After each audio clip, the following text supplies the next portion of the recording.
Hello and welcome back, playing some more StarMade. Last time did a little bit of an overview about the power system, so I've basically spent some time build a frame for a ship that I want to make. So I've laid down the power core.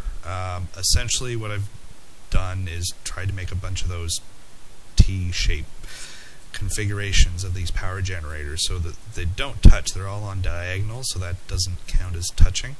So that should give us a fairly large amount of power regeneration. Actually, I'm in build mode right now, so if you look on the left hand side, you'll see power, and it seems to be capped out at 20,000 no matter how many of these things you have.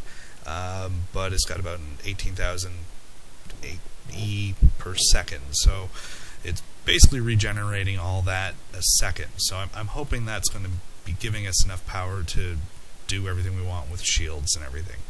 Now, the power modules I think are the only ones that really need configurations like that, whereas I can put thrusters in blocks like that and it's just a linear progression as far as more thrusters give this, more thrust. So right now it's pretty quick. It's basically just a scaffolding, so I know it's going to be moving a lot more weight around it, and then we're going to have to skin it with a lot more armor and everything else. So what I thought I'd do is show some shield generators. These are another ones where they're just basically operate with like a stack bonus. So the more you put, they don't need to be in any specific configuration. So what I figure I'm going to do is just fill this space up with shield generators, and that should hopefully give us enough shields to withstand a little bit of a pounding and enough regeneration to keep them up for the most part. It's a bit of guesswork. I don't really know how well this is going to work. I'm hoping well, but we're going to see here. And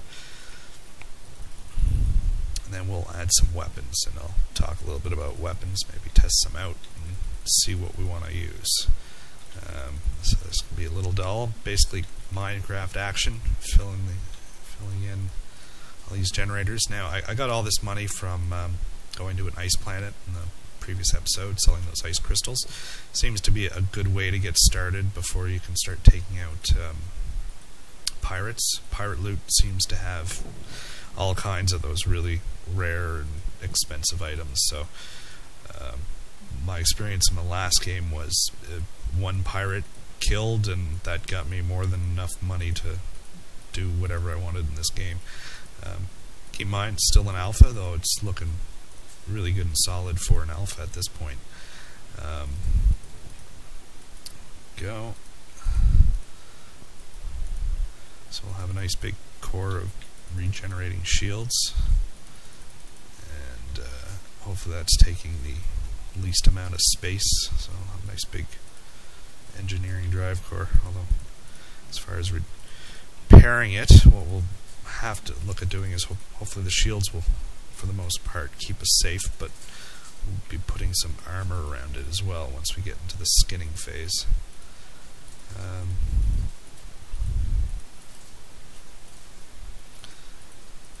So there we go.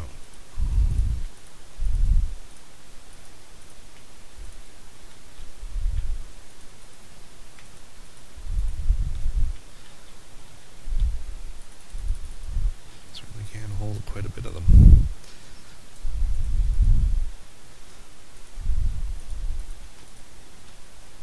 There we go.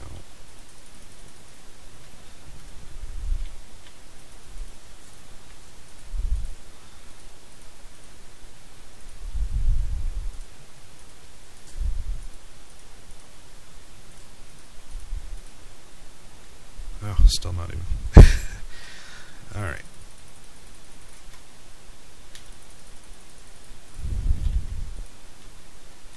I have enough shields as well. Here we go. Now, on the left-hand side, you also see the shields.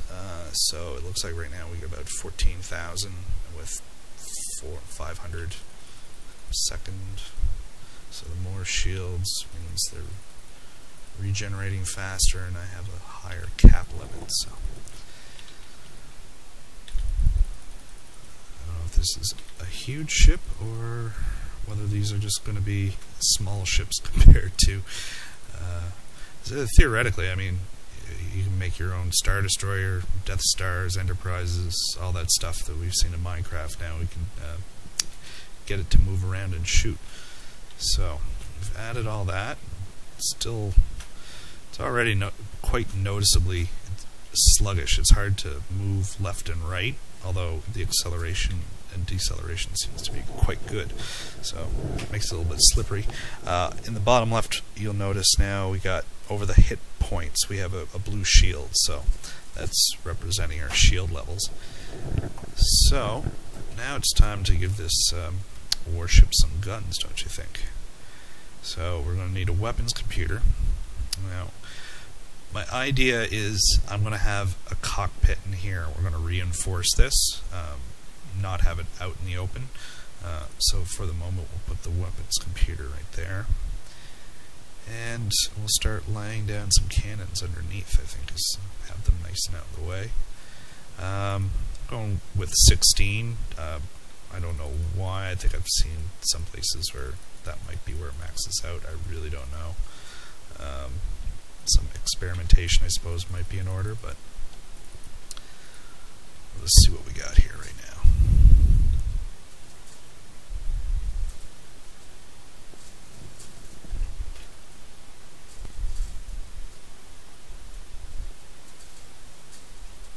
So 16 there. Alright. And we'll want to have a few cannons, so they're going to be separated out. And once again, placing the shield computer down, or the weapon computer down first, allows these all to be immediately linked. I can place one there.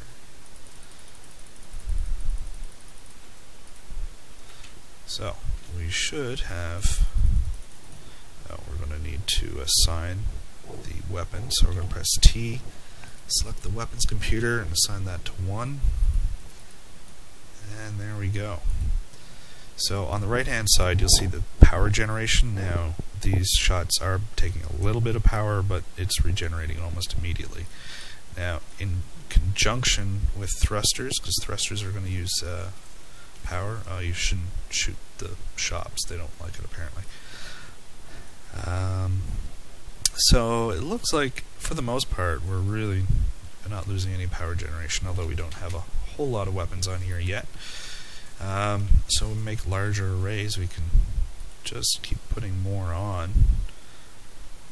Is that always more guns? More guns is better, isn't it? There we go. And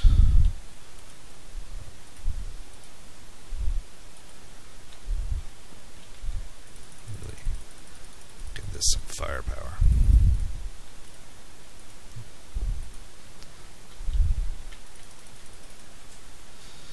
Now the interesting thing about this is if you want to have the same power guns, you can loop these around. If I wanted to save some space, what I've done is just add it out. So and then cut it off, say there or something. So it still just counts as one cannon, but you can squeeze them into tighter spots. For the moment, I don't really care that much. We're just going to give it some firepower.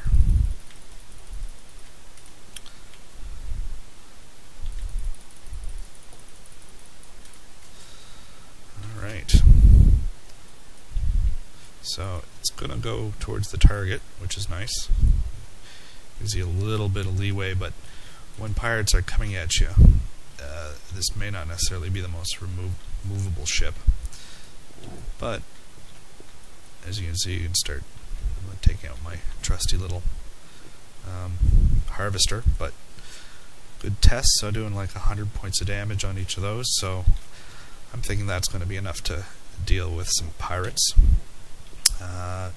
There's a bunch of other weapons in the game. If we have a look here, so the antimatter cannon seems to be your basic cannon shot. It's pretty handy.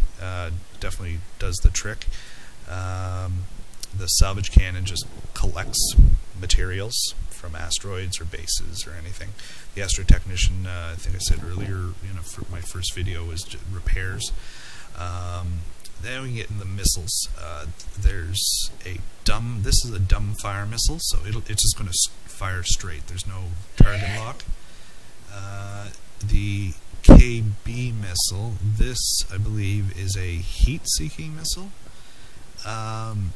Yeah, so that's a heat-seeking missile, and then this one is apparently has a top-of-the-line computer supposed to lock on targets and everything. So whatever weapon system you need, you're going to need at least one. You're going to need one computer for it. I say at least, but you can separate out weapons. If you have separate computers, you can link different weapon groups into different computers, so you could have two on your hotbar. Although I find generally just firing them all in sequences works well.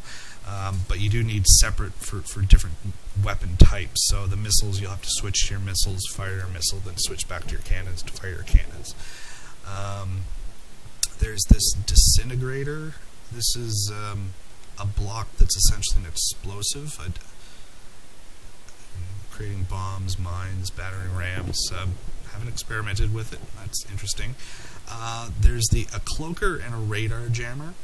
Both of these operate similar to from my understanding of it, similar to the energy power generators. So what you need to do is create them in large arrays, and that gives you a better cloak or better jamming. I mean, larger object, yeah. So the larger your ship, you need a larger cloaking array. So you need to set those up in an array like a shield generator. I'm not going to bother with those quite yet.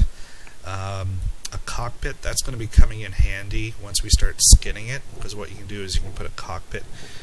Well, I'll put a cockpit on right now. Buy a couple of those, and I can show you exactly what I mean. So once I have this all armored and skinned, this core is going to have its view is going to be blocked. So while I can look out straight right now, if I build a ship around it, I'm not going to be able to see.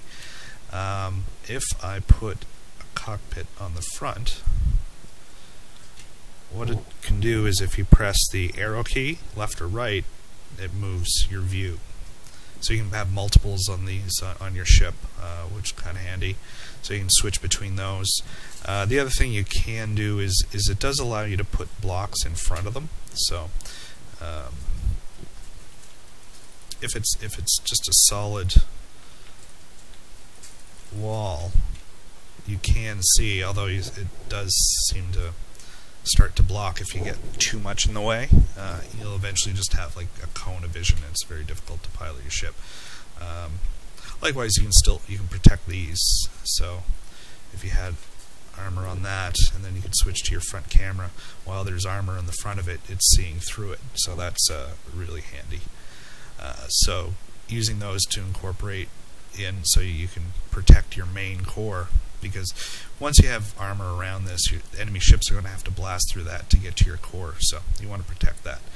I'm going to continue adding on to this, maybe start skinning it a bit, give it a bit more structure, and we'll see if we can't have a next video hunting some pirates. Thanks for watching.